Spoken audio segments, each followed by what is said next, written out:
Congo Kinshasa, Congo Brazzaville, la diaspora, partout la constante de fidélité au Bopé Sarabiso, Bonda école au soutien Moussala qui toko au total de la Rabino et surtout que Topé Sarabino ba information moi qui toko pe la tamoko réel.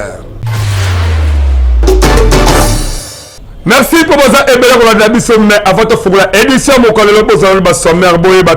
déjà 23 ans depuis le 3e président de la République démocratique du Congo, Mwanamboka, Laurent Désiré Kabila, Atika Biso, Nini Toriko Kanisa Ponaye, face à la politique ya Mokolo Alelo Pe, Bonzasu élément, Nani Asengel Azala, premier ministre de la deuxième mandat, Félix Tshisekedi de Chilombo, Pelisou Soutola, Sabino, plus de 200 personnes à battu Mabé, pour la police, en tout cas, la cadre de la mission, Mabé, Abimisi Bango, la Poissa. Merci, Sikato Formula édition, Mokalelo, Boyebake, jour pour jour, déjà 23 ans depuis, le fait Laurent Désiré Kabila Azalaka assassiné, la bureau Naye, Boyebake, Congolais, Batikala jamais, Kobo Salabolingo, Azalaka Lango pour la République démocratique du Congo, tous les éléments, là-bas, détail, Nyoso. 5 janvier 2001, 5 janvier 2024, jour pour jour, déjà 23 ans depuis, Laurent Désiré Kabila Oyo, Azalaka chef de l'État, la République démocratique du Congo, Atika Biso, après qu'on a assassiné la bureau Naye, Boyebake, Mwanamboka, Laurent Désiré Kabila, Azalaka Oyo, Ara Kolongola les faits, Maréchal Mobutu Seseko, Oyo, Azalaka 32 ans à pouvoir. Ya Kokota, ya Laurent Désiré Kabila, Bondi Melangaike, Makambo ya Ndenge na Ndenge, et Salemaka Pe, changement qui toko, et Salamaka Lokola, service national, franc congolais, Namakambo Ndenge na Ndenge, Yamingi, Alingaka République démocratique du Congo, avec esprit, ne jamais trahir le Congo paix. Prenez-vous en charge. Nyonso oyopo tolonga na maboko ya banguna topela maboko ya bapaya. Boyebake akendakati na sacrifice suprême po na intérêt ya République démocratique du Congo. Kokufa na ye ebele ba congolais balelaka pe etika pasi ti lelo komona un vrai nationaliste oyo alingaka mboka na ye azala assassiné kaka boye. Bino moko boyo kanenge nini bakino babeti simbonda. Ce fut un grand président, un grand homme d'État. Qui est arrivé au pouvoir après 32 ans de règne de Mobutu. Il y avait beaucoup de désordre dans le pays, mais il a su vraiment amener les Kinois surtout à respecter les règles de la vie. À Kinshasa, il était intelligent et puis il a su vraiment diriger le pays comme il faut. C'était quelqu'un qui était nationaliste, qui aimait bien son pays. Mais depuis qu'il est parti, après lui, il y a les gens qui ont fait semblant d'aimer le pays. Actuellement, nous espérons aussi avec le nouveau président, réélu, nous sentons à lui aussi l'amour du pays. De bons souvenirs pour lui. Ce qu'il faisait, les projets, les images qu'il nous a laissées. Si on avait gardé jusqu'aujourd'hui, moi je pense qu'on allait peut-être progresser dans beaucoup de choses. D'abord en créant les services nationaux. On avait eu un embargo pendant certaines années. On vivait de nos ressources à nous. Chose qui est déjà bon. On était bien dans ce pays. Donc, il avait instauré un système de type papier. Voilà. C'est quelque chose de bien, de bon.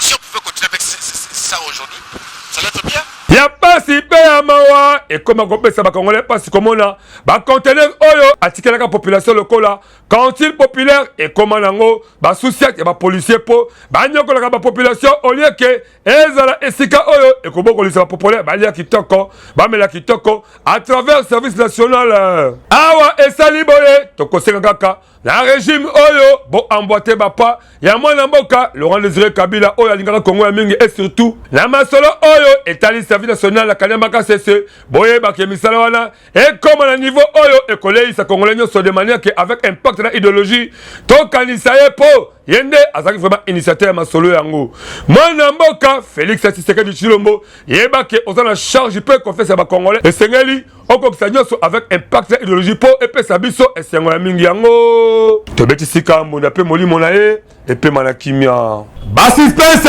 esili mpona baélection mingi présidentielle législative ya le 20 décembre 2023 boyebake mwana mboka Moïse Katumbi Chapwe atiene na se apermettre badepute na ye basiége na assemblée nationale po politique ya siège vide ezalaka kitoko te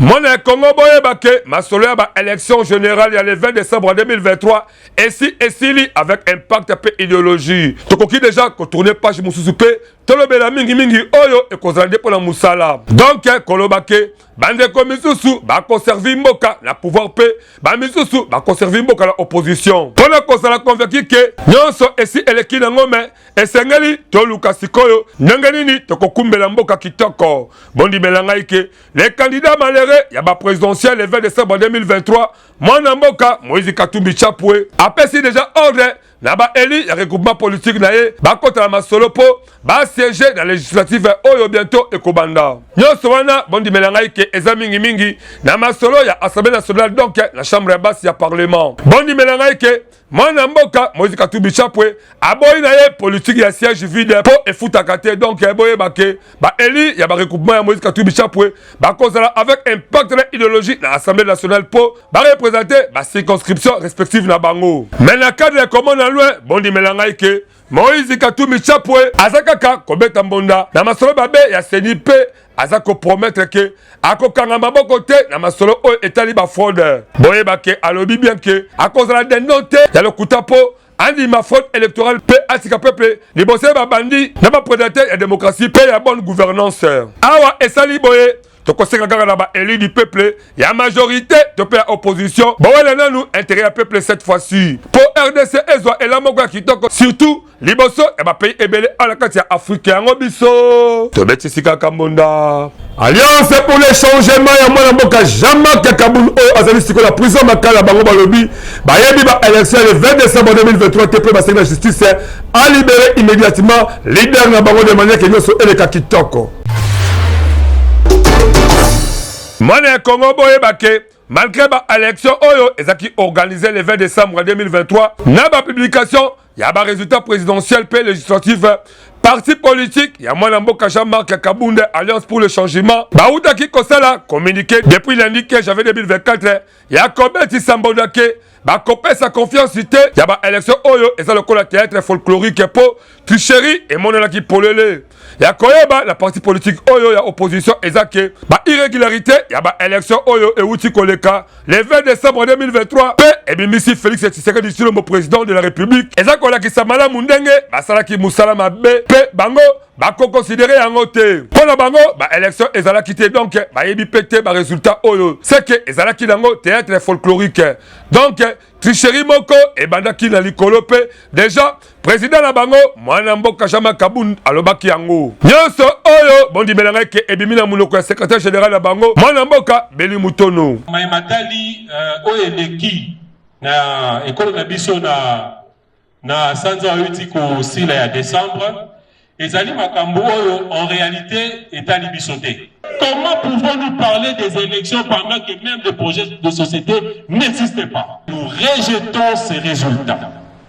Nous ne les reconnaîtrons pas, puisque nous l'avons déjà dit, et aujourd'hui nous revenons pour le confirmer. Nanyo sawana bondi belangaike baza kosenga na ba autorité judiciaire baeba ko libérer leader na bango sans condition pe na lombango po c'est la bango Jean-Marc Kabund akangama injustement. Yaboye bondi belangai biso pete kosenga la régime en place yaboye bakotia justice azala au centre de tout. Donc au milieu du village po état de droit ya mwana mboka Félix Tshisekedi Tshilombo ezala valoriser binope bandeko misusu boye bake liberté eza libertinage te toye bakoto sa mibeko ya mboka ata na pouvoir to pe na opposition po mboka ekende liboso yango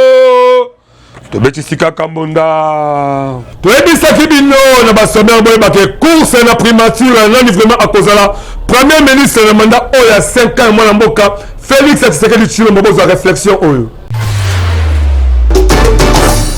ndeko ya Congo boye bake République démocratique du Congo, ils ont déjà tourné page. Il y a 4e cycle électoral, il y a 3e République Mingi Mingi. La Constitution, il y a le 18 décembre 2006. La commune, résultat provisoire. Il y a législative nationale, il y a CENI. Il y a Koeba Ezake. Dans la liste, il y a 500 députés nationaux. 477 indés, ils ont proclamé provisoirement dans CENI pour basala ki ba annulation, il y a ba vote dans ba territoire misus lokola, il y a comment na no ubangi pe na ba territoire lokola. Ruchuru na Kwamut, ba élection ezala quitté. 477 élus provisoires Oyo, ba bimi na plus de 40 regroupements politiques. Pe bangonde ba ko constituer classe politique institutionnelle ya mboka. Donc esengeli boye ba ke ba animateur ya ba différentes institutions ya mboka ba ko utawana. Déjà ba débat ekomi ko salema na ba état major politique mingi a pa ba kinois. Na nyonso bondi melanga ke IDPS parti présidentiel, INC parti cher ya mwana mboka Vital Kamerhe, AFDC ya président Modeste Bahati Lukwebo,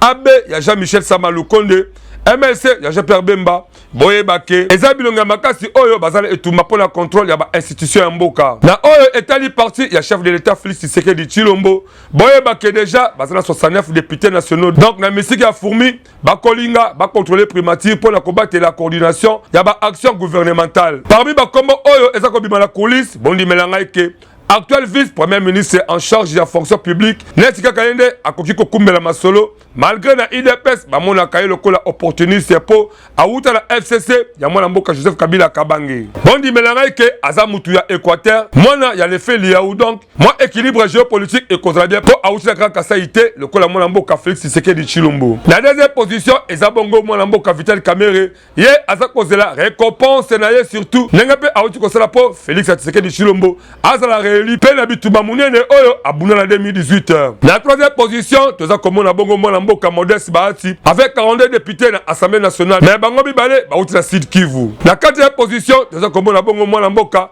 Jean-Michel Sama Lukonde. Mais na basolo ba campagne bondi belanga ike akoki ko risquer pe akatra po Félix Tshisekedi Tshilombo azo bavwa mingi te na mopanzi oyo Jean-Michel Sama Lukonde asaka ba campagne donc ya mingi na Grand Katanga. Na 5e position eza bongo mwana mboka Jean-Pierre Bemba avec 22 députés nationaux. Mais koyeba ezake ndeko oyo abunaki makasi po Félix Tshisekedi azala réélu donc asalaki tout pour à convaincre la population va voter avec impact de idéologie. Mais grave ezake Jean-Pierre Bemba a outaki koza poste ya défense et suite ya misala oyo toyeba depuis kala. Malgré formation ba soldats na ba équipement mais rébellion 1-23 na ba aller na bango ya Rwanda basaka ka contrôler ba localité misusu awa la kati République démocratique du Congo. Awa ezako senga kaka mayele ya mwana mboka Félix Tshisekedi Tshilombo o agent chef de l'état malgré ba hypothèse mingi oyo ezako la kisa défaite na teni ya ba organisation ya ba élection le 20 décembre 2023 po tokokipe ko le bate kenyoso et le kaki kitoko. Donc akoki ko premier ministre a outa la opposition topé mutoboko indépendant po a diriger gouvernement national. Nyoso oyo tokosenga kitoko de façon que RDC est vraiment position malamu mingi la kati ya Afrique oyo yango tobetisika kambonda ebale ya fleuve Congo ekiti mukeme ba agent RVF bazala besoin ya ba équipement po basala musala ba kitoko tozwa image pe commentaire. Mwana Congo boyeba ke banvula oyo euti kobeta makasi pe etondisi bamai awa la République démocratique du Congo suite ya changement climatique. Bondi melanga ke ville province ya Kinshasa pe e monaki pasipo kozinda ezalaki na ba quartier ebele kaka ndenge boza komona bois toto pirogue nde ekomaki moyen ba déplacement suite ya ba inondation. Na nyonso esengeli bondi melanga ke mai emataki makasi la période ya décembre 2023 si le 11 janvier 2024. Menangonga oyo boyeba ke fleuve Congo ekiti moke ndenge kaka baye batalaka masolo komata mai basali constat depuis vendredi 12 janvier 2024. Surtout bande ko régie de voies fluviales RVF la Mokuse bino moko boyo kanenge nini babetisi kimbonda. Il y avait eu l'augmentation des inondations portières.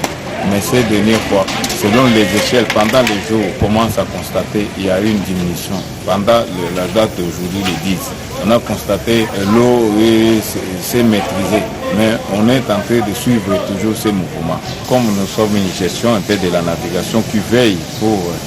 les réglementations de la navigation, les agents doivent être protégés par les gilets de sauvetage, les imperméables. C'est ça que nous développons auprès du gouvernement s'ils peuvent nous secourir. Malgré kokita ya mai bondi belanga ke ba quartier misusu ezala ngo kaka ya kosinda jusque là bandeko oyo batekaka na baport lokola Lomata Apollo baza kolela et surtout que même biloko na bango oyo batekaka mingi ebebi makasi boyeba ke masolo ya environnement ekomi mabe makasi ndenge fleuve ewuti komata bino moko botala neti bandeko oyo na bwatu okokalisa ke tozala ebale ezokande esika oyo ezalaka nango kitoko me ebale nde edeborde baspécialiste bapesi makanisi mpo na prévention et surtout que bamaladi ya mingi ekozala. Parmi les mesures de gestion des impacts. À court terme, nous avons parlé par exemple des dépistages de la population, les vaccins de la population contre toutes ces maladies qui vont apparaître. Faire des statistiques, donc inventorier toutes ces personnes sinistrées et ensuite développer des projets de développement pour cette catégorie de personnes. Bon, dit inondation, il y a mois de décembre 2023 et puis si passe la bande de Koébélé, donc dégâts matériels importants et salemaki. Baliwa, na bamba kambuya mabe, malgré chiffre ya bande ko oyo baza affecté et bani na nouté. Mais, et c'est rien à bisoka, toye ba komi ba trapo, to kutana na ba incident ya boyete yango. Te beti sika kambonda. Ozala activité na yo olingi basale na reportage ya kitoko ya mariage ya topé anniversaire topé ba activité politique topé ba religion pesa confiance na bonda école agence parce que les vraiment ba reporter mo ba purement professionnel pe ba kosala musala kitoko avec impact na idéologie to zo élément oyo.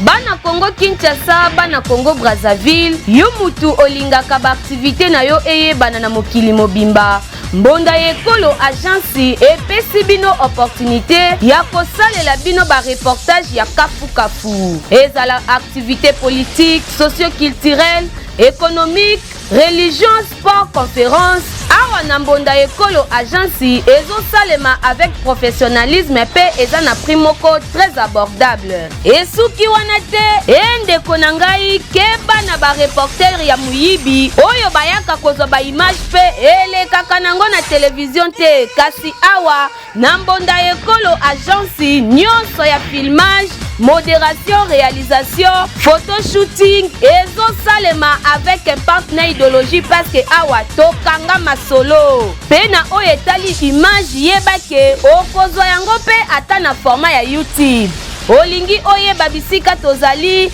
benga biso na plus 243 89 81 81 097 na bandeli lisusu na plus 243 89 81 81 097 na mbonda ekolo agence nyonso ya reportage ezosalema kitoko avec professionnalisme et yokanio. Gouvernement a pesi déjà ordre pour ba sinistre ba inondation bazala servi na ba lisuni mo ba kitoko.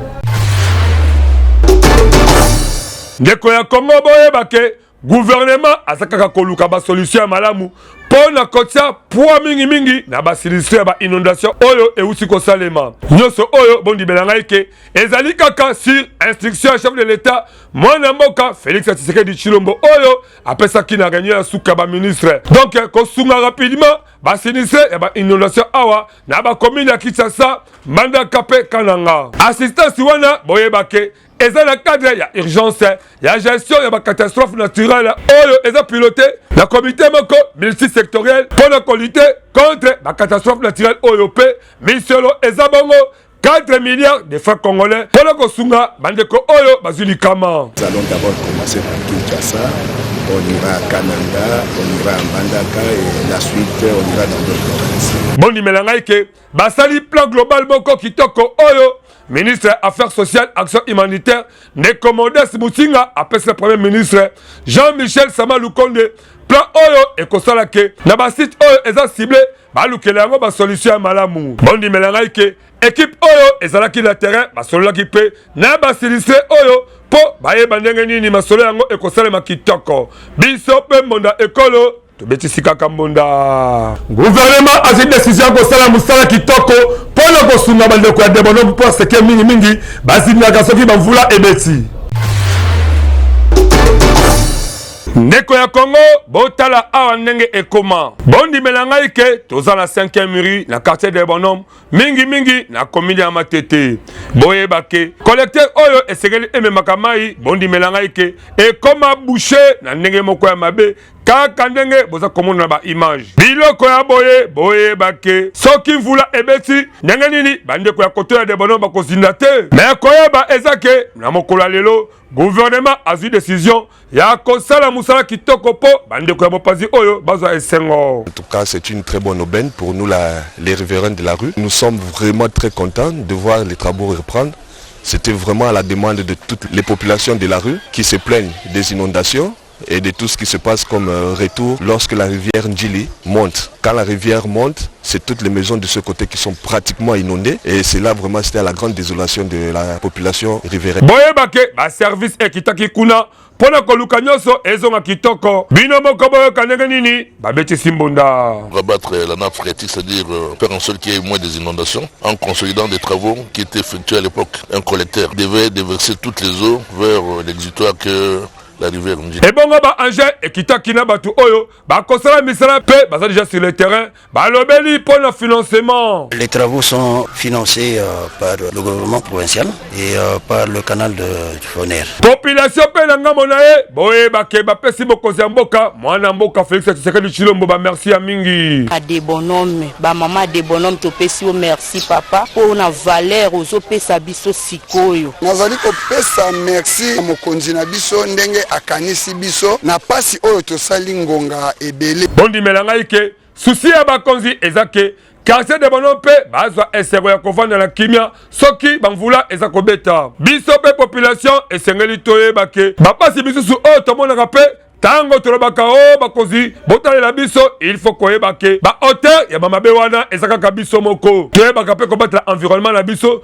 mingi na bisika oyo tozali kotonga pe na bapoubele oyo tozali koboka po talaka kabo sotaboe et salima bema kasi tout oyo toteya mayango tobetisi kaka mbonda et sali déjà 8 ans depuis la scène Marie Misamo chanteuse mo makasi oyo atika biso na bondi melanga ke mbonda ekolo ebosani ete et saleni mo analyse oyo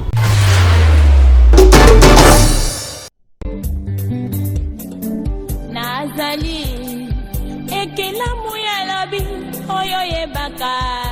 Congolais nyonso ayebi ye pe alingaka ye suite ya banzembo kitoko na style oyo azalaka nango ye nani la chanteuse munene oyo atika biso na kombo ya Marie Misamu bondi melanga eke jour pour jour ekokisi déjà 8 ans pe akufaka na âge ya 41 ans tomolaka ndenge ayembaka pe musique kitoko na bandeko oyo batika biso lokola mwana mboka Debs de Baba pe album yango esalaka succès ya makasi boyebake na oyo etali voix répertoire na style ya musique na ye partout bazalaka kosepela na ye abimisaka bazembo ebele pe ya suka ya masolo ezalaka bongo album na ye ma prière oyo bakristo ebele bayebi yango apart ndule bondi melanga ike mwana mboka Marie Misamu azalaka styliste na masolo ya modèle décoratrice pe batalent ebele asalaka pe cinéma elongo na ba acteur ebele ya musique lokola mwana mboka Félix Waze kwa pe titre nango ezalaka bongo les habits neufs du gouverneur boyebake liwana ye epesa ba émotion ebele epai ya moto nyonso oyo alingaka ye biso mbonda ekolo en tout cas tokanisi ye lokola c'est déjà 8 ans pe tosoki vraiment ke molimo na ye epema na kimia toyebisaki bino basomer boyebake plus de 200 personnes bato ya misala mabe bazalaki présenté na la police nationale congolaise de manière ke atina bango na justice po barépondre na baacte na bango botala bilongi oyo samo na susi pe mawandeko na ngai ya Congo bondimela ngai ke oyo bozali komona ezali bongo bato ya misala ya mabe donc bakuluna babandi na bapolisi ya roulage oyo bamesala konyokola population ya mwana mboka Félix Tshisekedi Tshilombo na kati na bango boyebake ezala ba oyo bautaki kotumba bisi ya Transco na boulevard Lumumba Pascal oyo tolakisaki bino mikolo oyo eleki donc esengeli boyebake nyonso oyo bozali komona ezali batu moko mabe na ndenge moko ya kosakana te melelo bondimela ngai ke bakwei na filet ya la polisi kaka ndenge balobaka 99 jours ya bango pe 100e jour eza bango ya nzambe donc ya leta balakisi bango public bapo tomona bango boyebake bauti na bakomi lokola Ngaliema, Mongafula, Masina, pe na bisika ndenge na ndenge e bongo ba roulage oyo bango nde bandeko oyo basalaka mingi na bazala wileri bayebi bango po baza ba professionnel na tracasserie boyoka ba infraction oyo l'état akweseli bango ezali bongo kimoyibi koboma kotumba neti bisi ya transco botala ba machette na biloko oyo bamelaka po basala ba événement na bango kitoko avec impact na idéologie mais koyeba eza ke le général Blaise Kilimbalimba alobi akolemba bango te na oyo etali criminalité akani kobunda po esila awa la ville province ya Kinshasa bondi belanga ke ba continue na bango la justice po ba répondre vraiment na ba acte na bango. Si derrière vous, vous allez voir la boisson frélatée qu'ils consomment. Après les avoir consommés, ils deviennent inhumains. Bref, ce sont des mauvais citoyens qui sont en train de couper les gens à la machette, de tuer les gens à la machette. Et voilà que on doit les rechercher pour les amener tout droit à qui de droit. Ça, c'est aujourd'hui. Demain, c'est encore... Le but, c'est de retirer tous ces inciviques de la société. Boyabake, détermination eza makasi na ngambo ya la police po na kokanga batu oyo ya misala ya mabepe kotina bango na angenga buluo po ete ya bango. Yo pe maboti oyebi ke mwana na yo azaka kuluna moyibi assassin en tout cas bena e matoi po deuxième mandat ya chef de l'état Félix Tshisekedi Tshilombo akani concilier sa criminalité awa la kati ya Congo pe mingi na ville province ya Kinshasa po congolais apema na kimia yango biso. Tobetisika muna po bataboy bakene buluwo balele nuvungure pe sima bakene kosala baba la cadre de gratuité de l'enseignement po ete ya bango yango tobetisika kambonda karikati ya mokolelo le vetirizi koko jesi jemba elongo na écrit mateta nini ba proposer biso ndeko na ngai moto akosa yo te ba mapango mingi tokotaka okomona papa lopango na mama lopango ba mesana na bango kobunda neti kaka bozomona na iso oyo somo moto akosa bino te mama bidenda na papa lopango ya bango libala ya bango ebonga kaka na bitumba epesaka somo soni pe mawa mboka eningani eyindi entre papa lopango na mama bidenda libala oyo somo kaka ndenge boyoki eza koyinda na ndenge mabe yoka population pe kuna ndenge bazo kobelela eyinda oyo libala nini soni te boye bitumba na miso ya bato esali mabe pasi intervention ekoti kasi yoka ba injure pesi tikala bomae zoba ya mwasi eloko oyo lokuta na balabala kende ndako na bino epalanga lisusu te zoba ya mwasi tia mobali ya chanana ayokaka ta soni te nakokende batanga mibali batanga pe yo tia esali soni bato bakamwe ba injure leki ya tro yoka population lobi wana bamona lisusu tala bazotambola à l'aise yoka bakommentaire ya batu libala oyo tokanisaki bakokabwana mokili